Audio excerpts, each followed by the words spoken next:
Kasi kinisa pong maulan at isang makulimlim po na araw po sa ating lahat. Welcome ulit sa ating YouTube channel and still you are watching Chiki Namnams TV.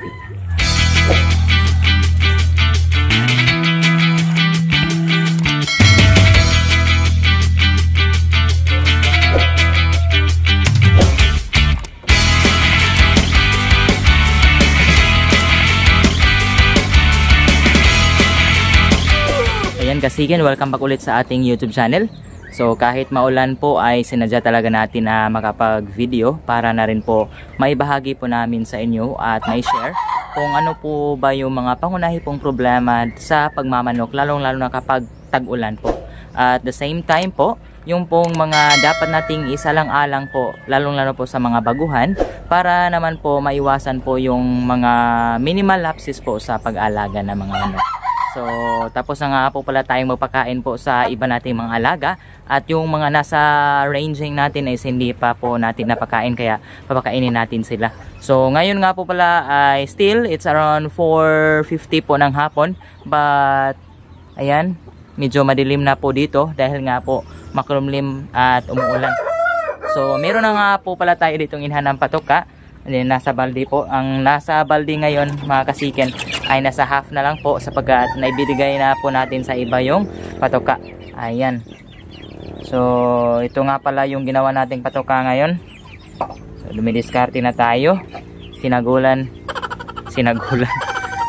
Ayan, dumidiskarte na po tayo. Hinaluan na po natin ng malunggay at saka sapal para na rin po kahit papaano makapagtipid po tayo sa patoka ng ating mga alaga. Hindi lang sa nakapagtipid po tayo, healthy rin po yung ating ibinibigay sa ating mga alaga. Kaya mga kasiken, samahan niyo po ako at atin pong bigyan po ng patoka ang ating mga alagang manok.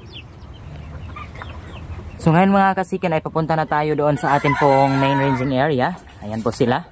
Nakaabang sa atin. Tatawagin muna natin sila ng ating pito para magsilapitan po sila. Ayan, nagtakbuhan na po sila mga kasiken. Okay. So tara po, pasukin na po natin sila. Ayan, medyo bilisan natin ng konti dahil nga umuulan. Baka masira naman itong ating cellphone na ginamit. Ayan, nasa loob na tayo mga kasiken. So tara, atin silang pasukin.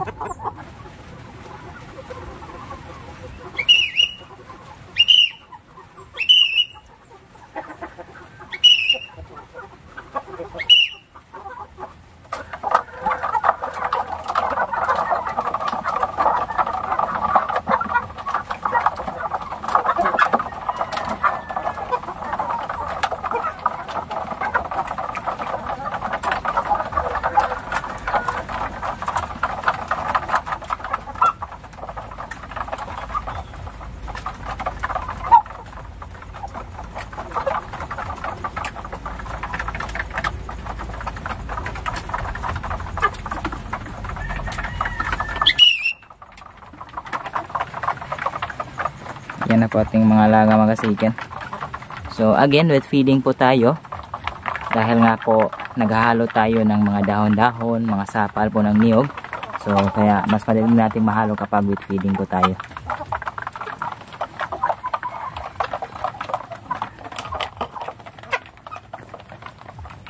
So kung napapansin niyo mga kasiken, hindi po gaanong malakas yung kanilang pagkain po sa ating ibinigay na patoka. So dahil po yan sa ulan. So ito po yung dapat nating tandaan mga kasiken, na kapag umuulan po ay talagang apektado po yung appetite po ng ating mga alaga. Kaya hanggat maaari po, huwag po nating damihan po yung patoka ng ating mga alaga. So yun pong tama o katamtaman lang po yung ibigay natin sa kanila dahil naepektahan din po yung kanilang metabolismo. So humihina po yung kanilang metabolismo o yung pagdigest nila ng patoka. Kaya minsan po kadalasang problema ay hindi matutunawan po yung ating mga. Ayan mga kasiken, tapos na po nating bigyan po ng patoka yung ating mga alaga. At ngayon nga po pala ay babahagi na po namin sa inyo yung pong ano nga ba yung mga pangunahing problema po kapag umuulan.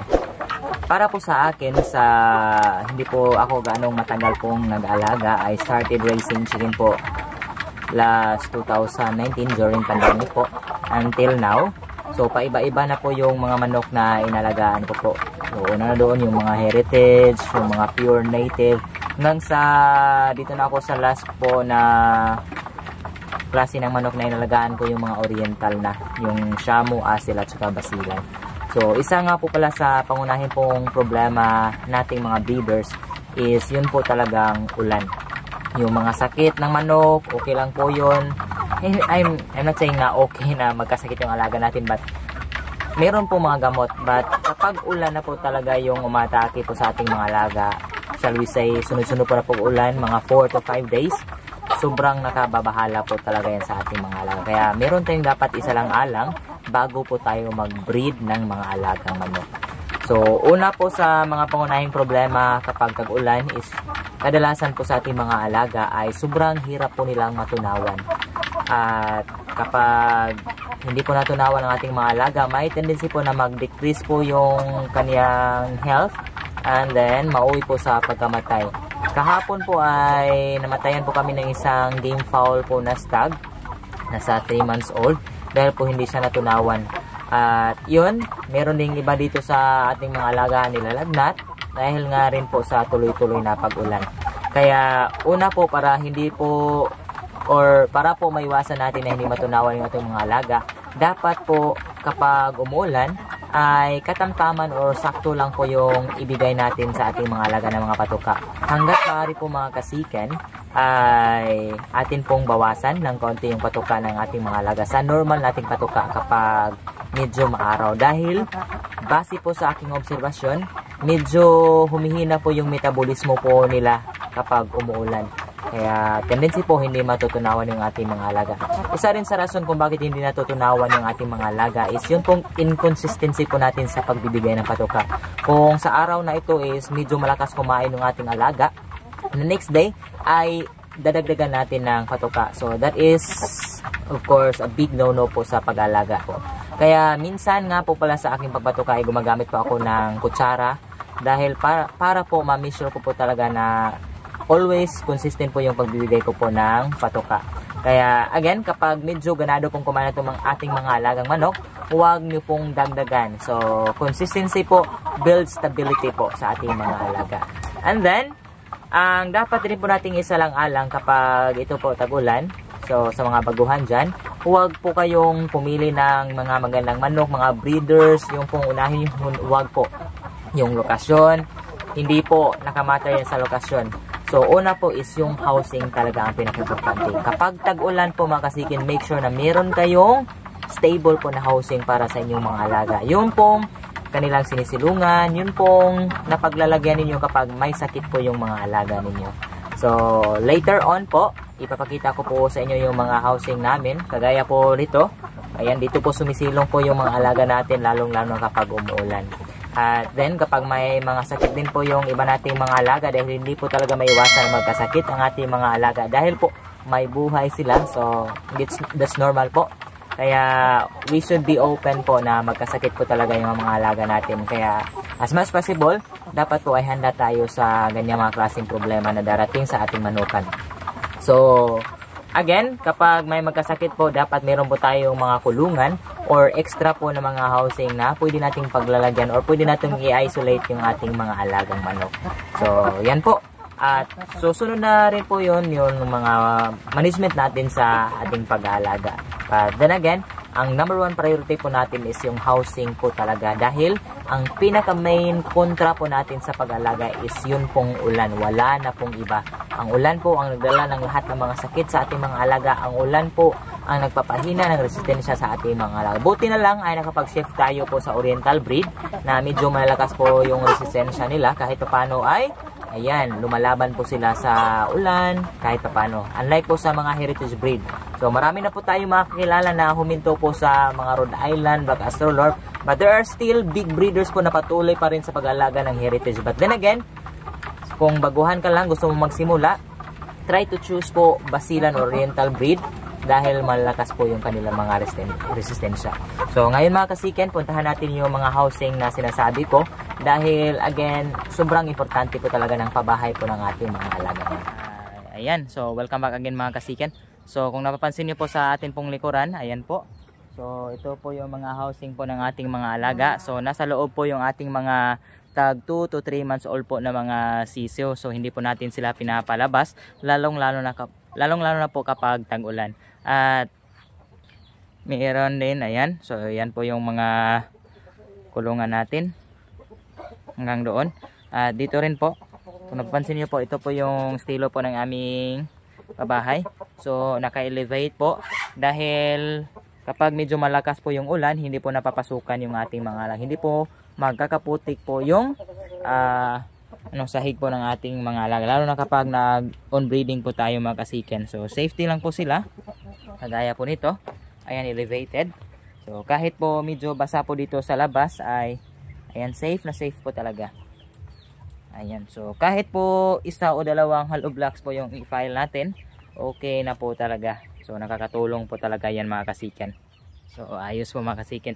But still po, meron pa rin po kami dapat po na gawin. Lalong-lalo ka po na hindi talaga may iwasan na may bagyo. So dapat po ay ready po talaga yung housing namin. Dahil po kahit medyo marami-rami na po yung mga pabahay namin, para sa akin is kulang pa rin. Wala pa kaming housing po. Intended po sa mga bagong pisang sisiw, sa mga around 1 to 2 months old na naka-range po sa mga pabahay. So wala pa po kaming ganun, kaya yun po yung next project natin. At dito nga po pala papasok din tayo dito sa isa po nating pabahay. Ayan, so dito nandito po yung mga, dito nga po pala mga kasiken, nandito yung mga shamo natin na tag 3 months old. Ayan po sila.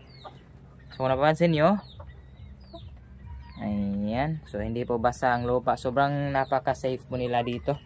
So kahit pa paano, ayan, meron tayong extra po na pabahay.